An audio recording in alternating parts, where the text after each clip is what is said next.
El universo es el gran diseño. Todo convive en el infinito. Texturas, volúmenes, colores, sombra, luz. Nuestro planeta Tierra es un biodiseño que alberga diferentes formas de vida en lugares caprichosamente adaptados para su supervivencia. Los valles, las montañas, el desierto, la selva, los océanos. Nuestros antepasados salieron de las cuevas no sin antes dejar su arte en ellas para buscar nuevos horizontes, crear herramientas y transformar el entorno para hacerlo suyo. Los resultados son testigos de la historia. Los templos, las ciudades, los monumentos, las grandes murallas, las obras maestras del arte. Y la búsqueda sigue. Mario Bellón analiza la convivencia entre la humanidad con el diseño y la arquitectura. La columna, la arquitectura y el diseño nos sostienen. Presentan Sociedad de Arquitectos del Uruguay, Revista Edificar, Barbieri Uruguay, Impamérica e Impacto Gráfico. Esto para mí de John se va a ir cabeceando.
Semana comenzando con las actividades, entonces bueno, un poco conversar con ustedes, cómo viene la organización, ¿sí? Yo quiero, perdón que interrumpa, Dígame. Discúlpeme por interrumpir. Pero Interrumpa lo que pasa es que tranquilo. a veces cuando se está entre profesionales hay cosas que se dan por sobreentendidas y me parece que estaría bueno, Sí, con las disculpas del caso, arrancar definiendo qué es la vivienda social sostenible.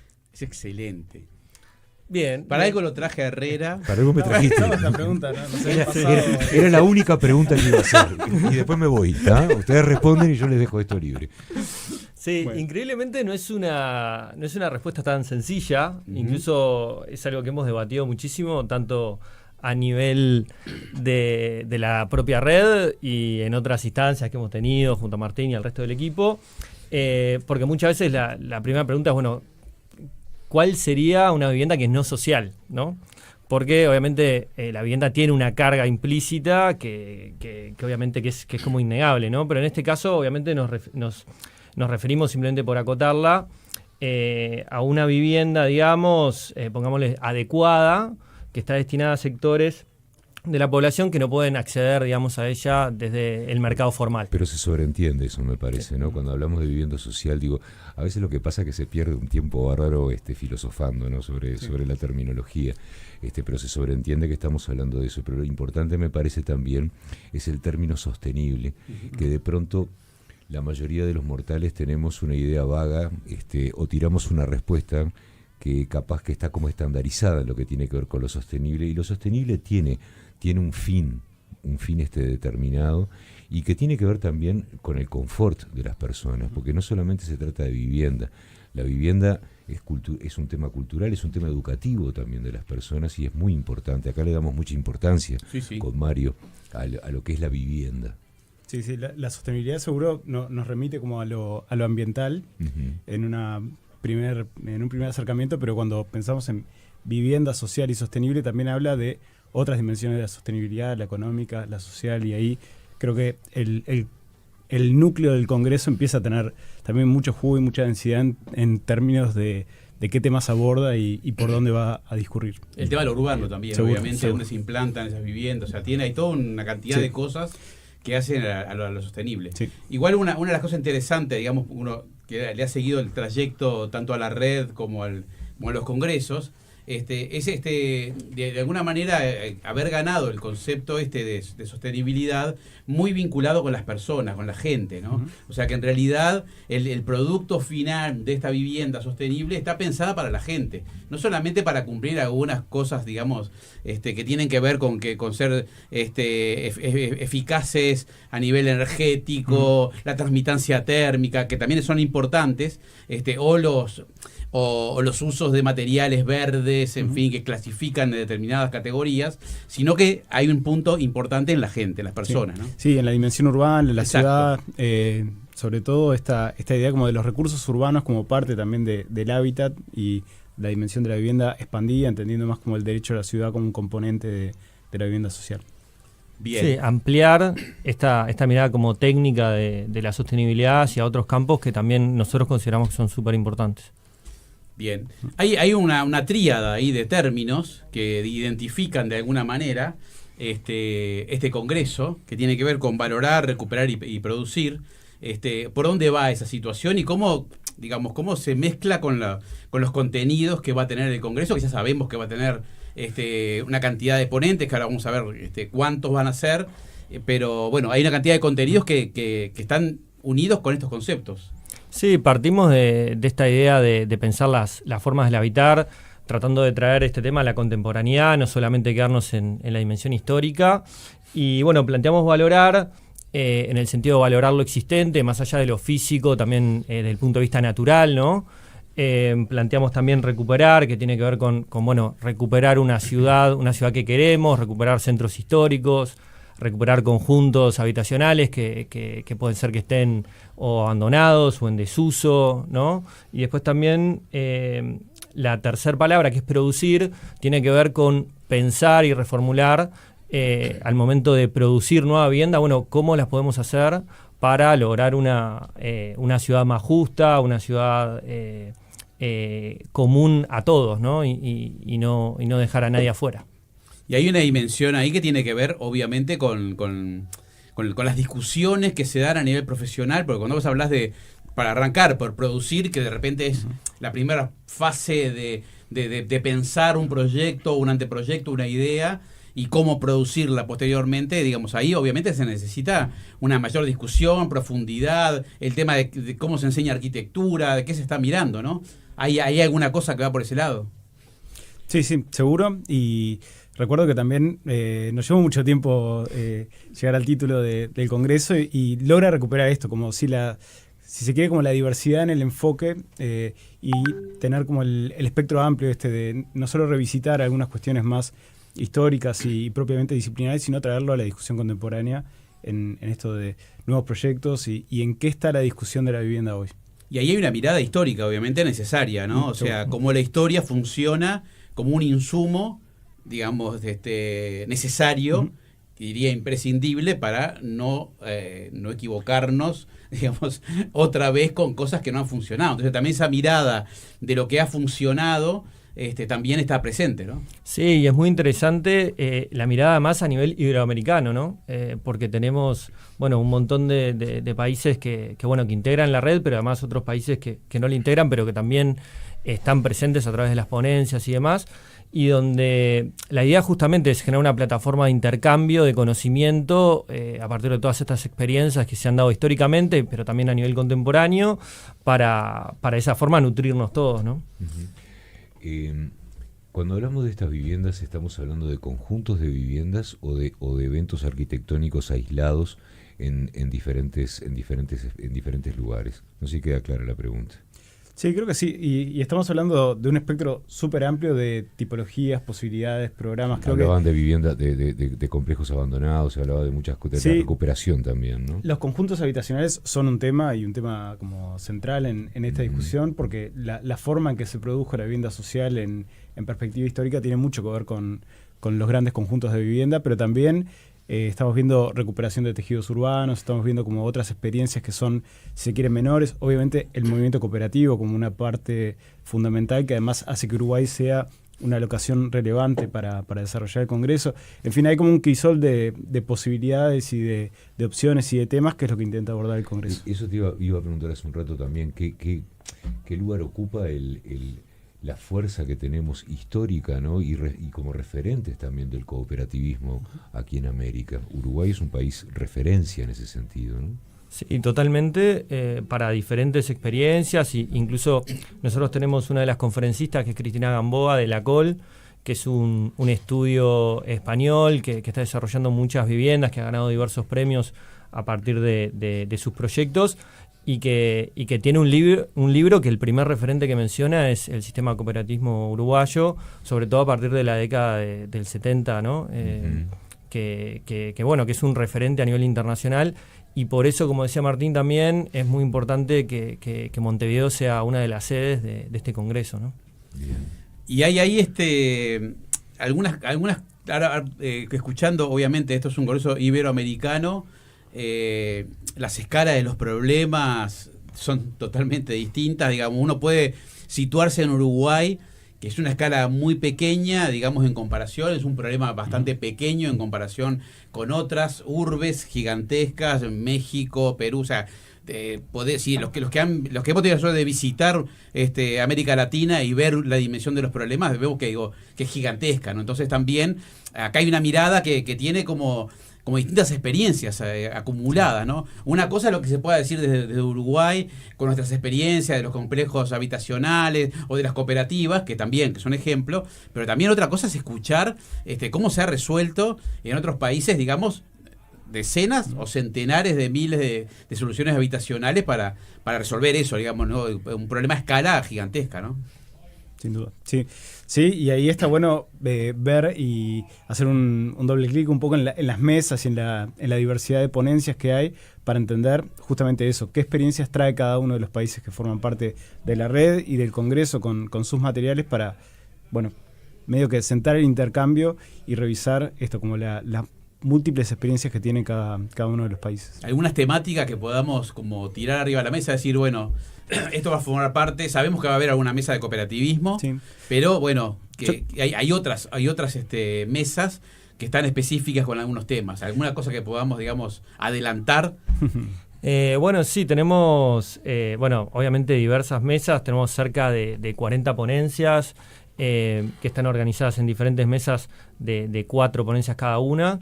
Sí hay varias vinculadas a la recuperación de conjuntos en centros históricos.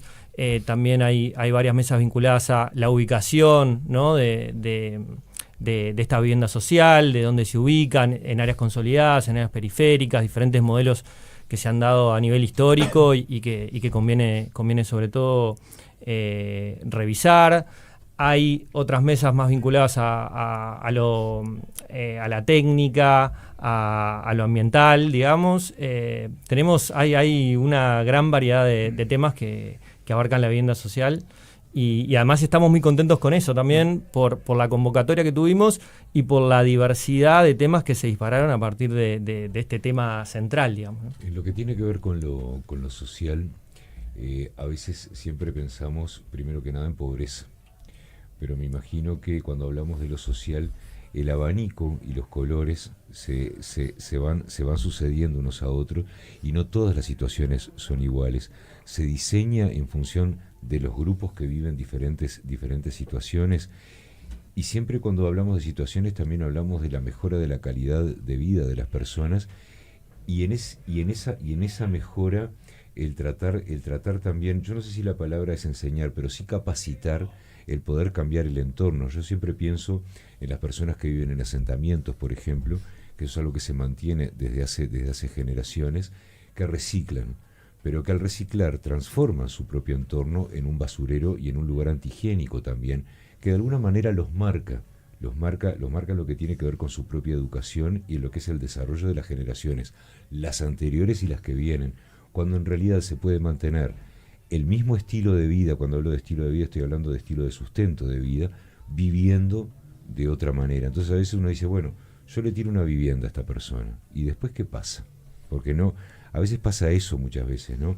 Tiramos la vivienda, nos sacamos la fotito abrazado, la persona llorando de emoción, nos vamos y las cosas siguen iguales. Sí, es un temón, amerita otra conversación, para extendernos un poco más, pero igual ha habido un cierto giro desde como el enfoque más viviendista y de la entrega de vivienda hacia algo más de mejora de la calidad urbana y el mejoramiento barrial como parte de la integración como política. Entonces es una dimensión compleja del tema. Probablemente estemos hablando de los quintiles más bajos en cuanto al público al que apunta la vivienda social. Después hay otros que están mucho más cerca de acceder al mercado y tienen que ver con lógicas de crédito. Creo que la vivienda social tiene ese espectro, pero es interesante el tema y está bueno ver también cómo aparecen soluciones diferentes para cada una de las necesidades. También por eso hablamos muchas veces de conjuntos de vivienda colectiva, porque justamente no nos enfocamos únicamente en la unidad de vivienda, sino la vivienda como dentro de un sistema, dentro de un barrio, dentro de una comunidad, dentro de una ciudad, que también es pertenencia. Exactamente, también, ¿no? Que también es muy importante respecto a lo que tú decías, ¿no? ¿Y qué pasa con el compromiso de quien pueda llegar a recibir esa vivienda? Porque lo que te regalan no es lo mismo que lo que vos te ganás,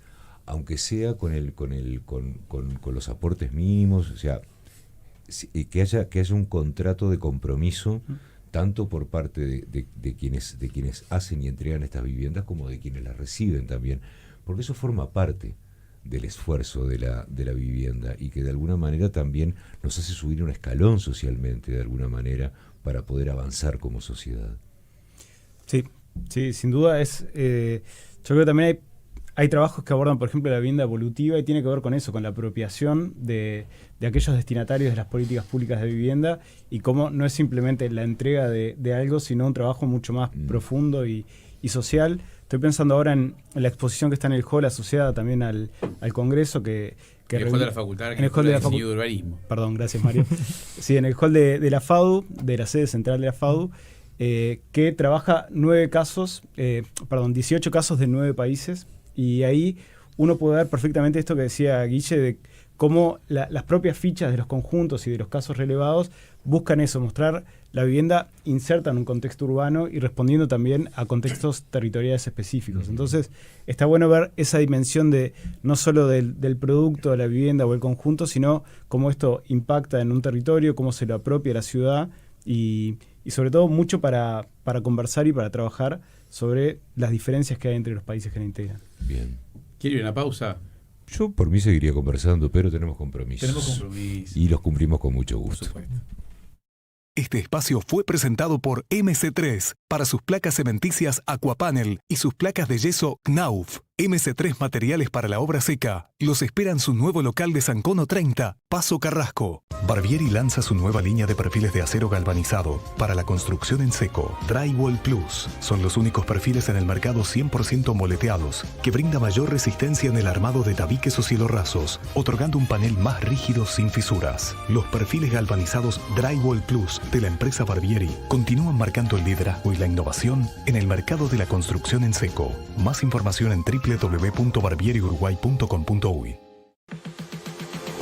En Impacto Gráfico tenemos una nueva imagen y la experiencia de siempre. Combinamos innovación con más de 20 años de trayectoria en realización de cartelería, impresos y regalos empresariales. Sabemos cómo hacer que su marca trascienda con calidad técnica, compromiso profesional y los menores tiempos de ejecución.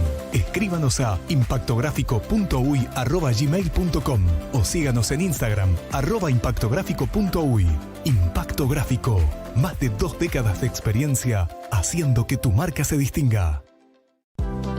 Desde la mayor obra del país hasta tu hogar, toda obra arquitectónica transforma las vidas de quienes se relacionan con ella. La arquitectura es mucho más que una obra, es todo lo que en ellas ocurre. Desde 1914, construimos patrimonio y futuro. Sociedad de Arquitectos del Uruguay. 12 minutos nos quedan. Nos habíamos enroscado en una discusión increíble, ¿no? Sí, en el medio de la pausa. Que un día estaría bueno, Vamos a hacer tratarlo. En el programa largo.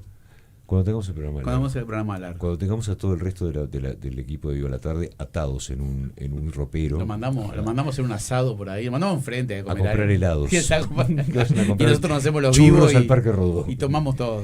Bueno, seguimos conversando. Una cosa interesante, plantear obviamente fechas, locaciones. Este es un congreso binacional, ¿no? Va a ocurrir en Montevideo y en Buenos Aires.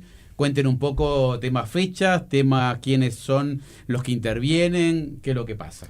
Bueno, fechas tenemos el 1 y 2 de junio, va a ser acá en Montevideo, en FADU y en Universidad Dort. Y después miércoles, jueves y viernes, que es 4, 5 y 6 de junio, en Buenos Aires, en la UBA y en la Universidad de Avellaneda. Antes de comenzar con las ponencias y con la parte más formal del Congreso, tenemos unas visitas a diferentes conjuntos que van a ser sábado y domingo en Montevideo. Y después que termina el viernes, hacemos como un cierre, digamos, del Congreso, como de la parte, como decíamos, más de las ponencias, de las presentaciones. Tenemos también algunas actividades donde se muestran trabajos en curso y demás. También tenemos unas visitas a conjuntos el sábado en Buenos Aires. Quería remarcar porque a veces llama la atención que, digamos, que se hagan congresos que tengan como un apoyo institucional fuerte. Y en este caso creo que vale la pena destacar de alguna manera que, digamos, hay 4 universidades participando directamente, lo que marca también la importancia obviamente de la temática, pero también, digamos, del trabajo que se está haciendo hacia el Congreso, ¿no? Sí, ahí creo que la red es fundamental en esta construcción de... Cuando hablamos de la red, ¿de qué estamos hablando? La red Iberoamericana de Vivienda Social Sostenible. Que es la que promueve el Congreso. Que en realidad es la que también terceriza el nombre del Congreso de alguna manera. Claro. Y claro, la construcción de esa red, y esa red que es multinacional, pero también multiinstitucional, permite estas alianzas como estratégicas interesantes entre países miembros y gente que tiene afiliaciones en distintos puntos. Y ahí Montevideo y Buenos Aires arman esta alianza para el armado del Congreso. Y tenemos, 9 países distintos: Argentina, Brasil, Chile, México, Ecuador, España, Uruguay, Portugal, Colombia, y ahora se va a sumar Perú también, y ahora se va a sumar Portugal y Costa Rica. Así que vamos a pasar a ser 3. Ser una multinacional de la vivienda social sostenible. ¿Los problemas son los mismos o hay un intercambio de situaciones en este caso? No, esto es también hablar de las realidades territoriales de otros países. Decir una cosa enorme. Estuve revisando el otro día. Sí o no. Estuve revisando el otro día la audición que hicimos en julio, y esta pregunta estuvo presente también, ¿no? ¿Cuál era? O sea, ¿cuál era? No, pero es muy interesante porque quiero traer la respuesta que dio Mary Méndez, que decía que el problema... La tiene escrita la respuesta. La tengo acá escrita. Va a citar a la doctora Mary Méndez. A la doctora que dice: el problema en el sur global en los 50 era la pobreza. Y yo creo que ahora, de alguna manera, digamos, se mantiene eso, ¿no? De 70 años después, digamos, porque estábamos hablando de mitad de siglo en ese momento, pero se mantiene, digamos. Si hay una característica, digamos, que iguala o que une, digamos, la problemática es la pobreza. Sí, ¿no? Igual, sí, no, en España no hablan más de chabolas en sus trabajos académicos, pero sí hay problemas de financiación y sobre todo de acceso a la vivienda. Eso creo que son problemas también globales. Claro. Los temas vinculados con la gentrificación, la expulsión de áreas centrales, creo que hay un montón de temas muy pesados que compartimos entre varios países. Y después, sí, las realidades de la pobreza y sobre todo como la fragmentación urbana en el sur global o en los territorios latinoamericanos tiene también una diversidad de casos y de ciudades donde los impactos son muy diferentes, pero hay temas comunes, hay problemáticas comunes. Una cosa que quería destacar, porque hoy Guille hablaba de que habían invitados, había hablado de la arquitecta que va a participar de Gamboa, de la COL, es un estudio barcelonés, ¿no? Que trabaja sobre el tema de la vivienda. Pero hay algunos otros más invitados, ¿no? Siempre en los congresos hay como conferencias magistrales. Sí, exacto. Tenemos 3. Ya habíamos hablado de Cristina Gamboa, de la COL. También tenemos a Anaí Valent, que viene de Argentina. Es una referente en cuanto a la investigación vinculada a la vivienda a nivel latinoamericano. Y también tenemos a Ana Paula Couri, que viene de Brasil, de San Pablo, donde también se ha investigado muchísimo vinculado a este tema y trae un montón de experiencia también a nivel de políticas públicas también. Y nada, es súper interesante por la escala que maneja Brasil, por un montón de programas y cuestiones como muy interesantes que también nos va a traer y va a poder compartir con nosotros. Seguramente dentro de lo esperable, digamos, y el resumen del Congreso esté, de alguna manera, insumos pertinentes para la discusión de políticas públicas, ¿no? Sí. Porque ahora Cairo hablaba del tema de la pertenencia de las personas o de cuando tenemos de repente gente en situación de vulnerabilidad extrema y que de repente desde el Estado se hace un esfuerzo, se le da una vivienda que muchas veces la sacamos de su lugar de producción de alguna manera y les llevamos a otro lugar, capaz que le damos la vivienda y de repente después que cerramos la puerta las cosas dejan de funcionar, por lo menos para su entorno más inmediato. Sí, lo que pasa que yo creo que entre tantas cosas, perdón por lo que voy a decir, ¿no? Pero entre tantas cosas que tenemos que tener en cuenta a la hora de solucionar cuestiones como la vivienda, es que la pobreza no es un experimento. Bueno. No es un experimento. Hay que cuando se habla tanto y tan abiertamente del tema territorio y se utilizan todas esas terminologías que se repiten desde los lugares que están, no sé, doctorados en los temas, me parece que hay que buscar también la opinión y el asesoramiento de los referentes del lugar también a la hora de trabajar. Y la pobreza no se va a erradicar nunca, pero que por lo menos podamos iniciar un camino a la dignidad desde un lugar de origen, y no andar moviendo a la gente como si fuera equipaje. Estamos de acuerdo. Yo creo que de todas maneras ahí un punto que puede ser positivo de una mirada, digamos, de lo que ocurre en muchos lugares, en muchos países, es la integración, digamos, de otras profesiones. Exacto. A la hora de revincular a las personas o de relocalizarlas. Sí, señor. Siempre hay una cantidad. Pero yo a lo que hacía referencia, capaz que quería preguntarle también a ustedes en los últimos minutos, es que en realidad tiene que ver con el tema también de producir, pero no de producir vivienda, sino que la vivienda como un espacio productivo, ¿no? Como un espacio en el cual, después de la pandemia, mucha gente ha transformado su vivienda en una forma de vivir, digamos, sea para, digamos, si estoy cómodo y teletrabajo en mi sillón de cuero, puedo hacerlo, pero también si tengo que cocinar tortas para vender, o tengo que coser uniformes o túnicas o lo que sea. Digo, ¿está pensado también esa temática relacionada con el Congreso? Sí, hoy el tema de la vivienda está como muy atravesada por cosas que tienen que ver con, por ejemplo, los cuidados, la reproducción de la vida, como las dinámicas como familiares y multifamiliares. Hay como un montón de temas que en este momento en particular hace que la vivienda no pueda ser pensada en términos tipológicos y de solución de dormitorios y áreas, sino que desborda la solución de la vivienda, el problema de la vivienda. Entonces, creo que el Congreso va a tocar estos temas en diversos encuadres y en diferentes mesas, pero claro, sobrevuela un montón de problemas y cuando uno entra al tema de la vivienda, desborda por todos lados porque es algo que es común a todos, termina siendo ese objeto con el que te identificás rápidamente. Totalmente. Y tiene una dimensión muy disciplinar en algunos casos, vinculados con la arquitectura y el urbanismo, y después todo otro que tiene que ver con un montón de otras disciplinas que impactan. Y vos hablabas de cuidados y hablabas de tipologías, y claro, pensando, por ejemplo, en los dúplex de las cooperativas que están generando 50 años después o 40 y pico de años después de creadas, están generando problemas contemporáneos, ¿no? Gente que ya no tiene movilidad para poder utilizarlas. Entonces también repensar también ese tipo de cosas, ¿no?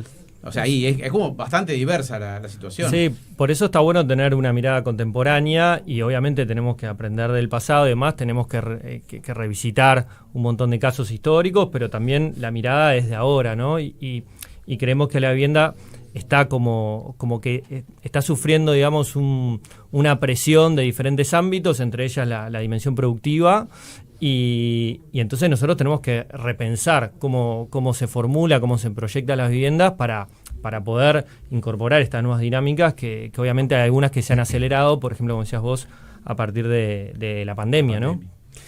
Redivis.com. Perdónenme que le voy a hacer esta propaganda. Haga. Redivis con 2 S al final.com. Ahí está toda la información de la red y de los congresos, del primero y de este que se está realizando ahora. Hay tiempo para inscribirse, creo que hasta mañana. Así que a los que quieran participar de este evento, es gratuito, digamos, para aquellos que quieran participar. En la libre Facultad y de Arquitectura. gratuito. Libre y gratuito. Y pueden acercarse a escuchar estas mesas, a ver de qué se habla y a enterarse, digamos, de qué se está discutiendo a nivel iberoamericano en cuanto a la vivienda social sostenible. También nos pueden seguir en Instagram, que la cuenta es @redivis_. Perfecto. Guía Arquitectos Guillermo Lockhart, Martín Cajade, muchísimas gracias por esta visita, siempre es un placer recibirlos y hablar de estos temas. Vamos, esta columna tiene un cierre. Presentaron Sociedad de Arquitectos del Uruguay, Revista Edificar, Barbieri Uruguay, Impamérica e Impacto Gráfico.